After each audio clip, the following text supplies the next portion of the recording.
Alright, so today we're going to be talking about should you live in Japan. So I'm just going to go over kind of like the difference for me, what it's been like for Canada and versus living in Japan. So let's jump right into it. So I guess the number one thing for me, like I don't know for you, but living in Canada, there's a thing about respect. And I'm not talking about respecting people, more on that later. I'm talking about respect in the washroom. Now, I'm sure you're aware of what it's like to go into like a Canadian restroom or an American restroom or European restroom. They are just disgusting. They're usually not taken care of. Why did I start with this point? I really appreciate the cleanliness of Japanese public restrooms. I was at one yesterday and I was just sitting there on the nice warm seat with the bidet and everything, and I was just like, this is very nice.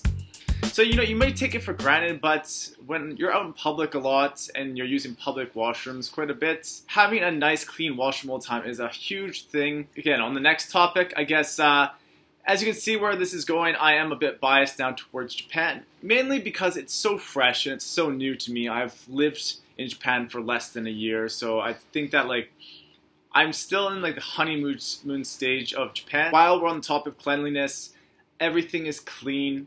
The streets are clean, restaurants are clean, everywhere is clean. I've heard like down in Osaka, and there's some like homeless areas that are not so clean, and there was a piece of garbage there once. That's a bit exaggerating, but it is much cleaner than Canada and the US. In Canada, even where I live, which is a nice nature area with a bit less population, there's still garbage on the streets every day, always there. And there's nice people cleaning it up, which is really awesome, but still at the same time, it's just not the same.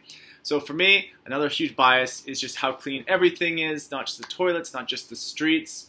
It also comes down to like, fruits, veggies, the way meat is packaged, and just if a meat has expired by a day or two in Canada, you probably don't want to be eating that. Like you're probably going to get a little sick. Something's going to happen. But here, if it's a couple days past, Japan's already put like extra days on, and they just keep care of it in a much cleaner way. So cleanliness, that's a huge thing for me. It's really nice just being able to feel comfortable that whatever you're buying when it comes to produce or just your groceries, that it's going to be of like higher quality and it's going to be clean. But Canada is clean too, just not to the degree that Japan is here. All right, next one. Let me talk about something that's very important, and that's people. Now, if you know about Japan, you know people here are very polite, they're very kind, they say their pleases, they say their thank yous. It's just really nice. So, again, there's not too much on that. It's as simple as that. People are just more courteous. They care about people. Even coming back to the original topic, I don't know why I keep talking about the frickin' toilets, but like it's just that common courtesy, right? You don't shit on the seat in Japan, right? Or if you pee on the seat, you clean it off. It's just, there's a common courtesy, and that stems from apparently like Japanese mentality. Now, a very common Japanese mentality is to care about everyone as a whole, right? So in Canada, people care about other people a little bit. I'd say people are more with that like capitalist mentality. I'm not even sure if it's capitalist. It's just people care more about themselves. They'll go pee on the seat and they'll be like, well, I'm not going to be using this again. I won't be back here until next week. It'll be cleaned again. Like, people just don't care about that. It's also hard for me to get by, too, is like that, group mentality. Like, when speaking my opinion, sometimes it's a little too much, my wife says. Like, I should be more reserved, but that's my style. It's like, I'm still Canadian, right? I still gotta say my opinions, and I don't care so much about the group. I care about, like, expressing myself, right? Well, here in Japan, and like Japanese, they'll hold their tongue, they'll bite their tongue, and you don't have so many obnoxious people here going around spouting out, garbage about like, and just pissing everyone off. So it comes down to respect. The respect is huge, and I truly am like still baffled by it every time I go out and shopping, and just people like always bowing, like a sign of like deference or whatever the term is, and just very polite. Everywhere, even the person who's working at 7-Eleven, maybe like 9.5 people out of 10, they've got like, they're going to be polite. They care about your job, or care about their job. They care about making you happy. In Canada, for example, a 7-Eleven, it's very hit or miss. It's going to be like 50-50 or maybe even less. The person's just going to be like, Yes, okay, sure, scan it, like no enthusiasm, which I get. Who can be enthusiastic at work? So for me, it's still crazy because I don't think I could work at 7-Eleven and be enthusiastic, so I don't know how these Japanese people do it. But I like it. I'm not gonna lie. I feel good. I just like that feeling of people being polite, even if it's not, completely genuine.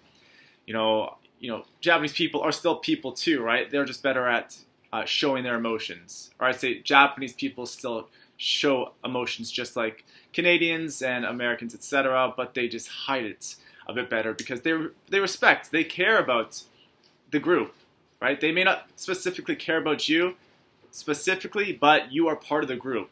And it just feels warm. It's like it doesn't matter how bad you are, how much you mess up, or the mistakes you mess or make. It doesn't matter. You're still part of that group, it feels. Like even though I'm a foreigner and I'll never be in the Japanese actual group, you still have that sense of community that goes beyond the boundaries of race and culture. So that's another big thing for me. Absolutely lovely.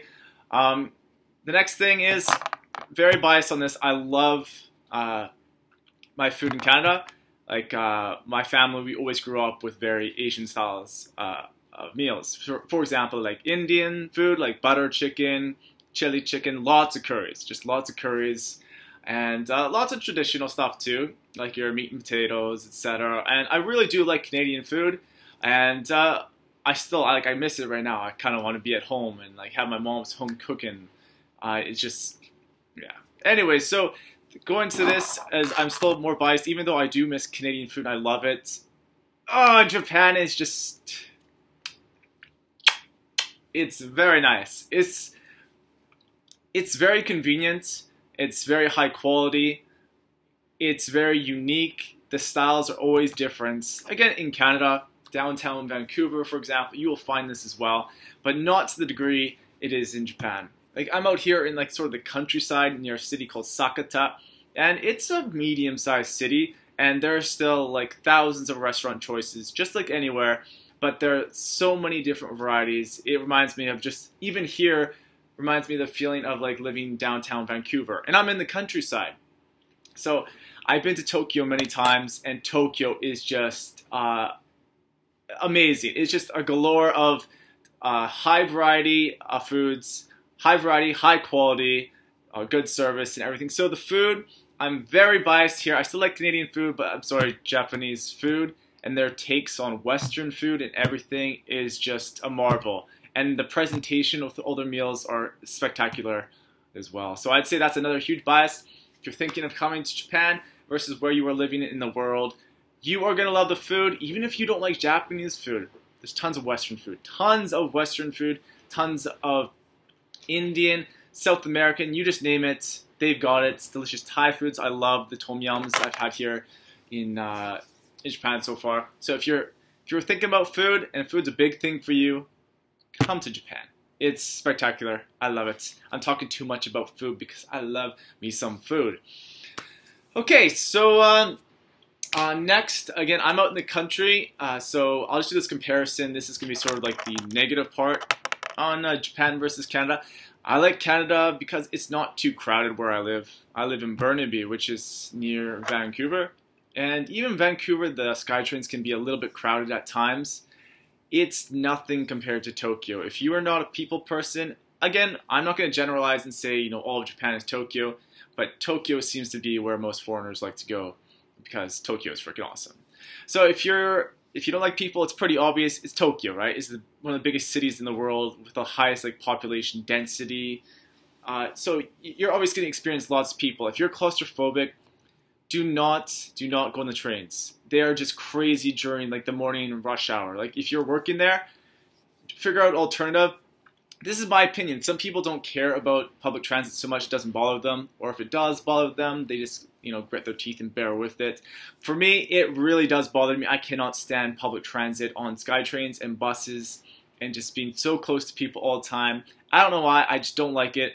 So if you are thinking about doing it, I'm actually moving to Tokyo in the next 4 days. Me and my wife are leaving, and we're gonna buy a moped, a 50cc moped, and pretty much go from place to place with that. And if we need, we'll get a second 50cc or upgrade to a 150cc scooter motorbike. Now, this is very big for me because I'm sure the same as you, like public transit just sucks. So that's the gist of it. If you are coming to Japan, you're coming to Tokyo specifically, or going to Tokyo specifically, just expect the crowds, expect it to be hectic, crazy, just like anywhere that's a big city, for example, like New York or London. So be prepared for that. But like, for example, if you're outside the big city, just rent a car. You can rent a car for a couple months. Like, they don't do leases here so much. And if they do, that's usually if you've got your full-time job, you know what you're doing in your life, etc. But if you're just here for a few months or a year, you just rent a car based off, well, how many months or years you're sort of staying, right?